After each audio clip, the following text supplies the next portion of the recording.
حدیث میں آتا ہے رسول اللہ صلی اللہ علیہ وسلم نے فرمایا مومن فرما بردار اونٹ کی طرح ہوتا ہے، اسے جہاں لے جایا جائے وہ چل پڑتا ہے. یعنی جب اللہ کا حکم آ جائے تو پھر مومن کیا کرتا ہے؟ جھک جاتا ہے اور وہ کام کرنے میں کوئی آر محسوس نہیں کرتا. وہ بندوں کی باتوں کے مقابلے میں اللہ کی بات کو ترجیح دیتا ہے.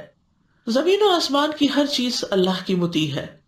قرآن مجید میں آتا ہے وَلَهُ أَسْلَمَ مَنْ فِي السَّمَاوَاتِ وَالْأَرْضِ طَوْعًا وَكَرْهًا وَإِلَيْهِ يُرْجَعُونَ.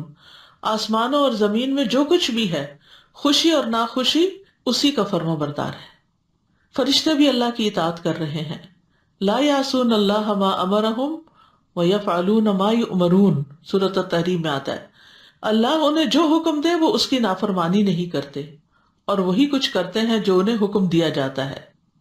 ایک اور جگہ پر آتا ہے سورۃ النحل میں یخافون ربہم من فوقہم ویفعلون ما یؤمرون. وہ اپنے رب جو ان کے اوپر ہے اس سے ڈرتے ہیں اور وہی کرتے ہیں جو انہیں حکم دیا جاتا ہے. پھر رسولوں کو بھیجنے کا مقصد بھی کیا ہے کہ ان کی اطاعت کی جائے. وما ارسلنا من رسول الا لیطاع باذن اللہ.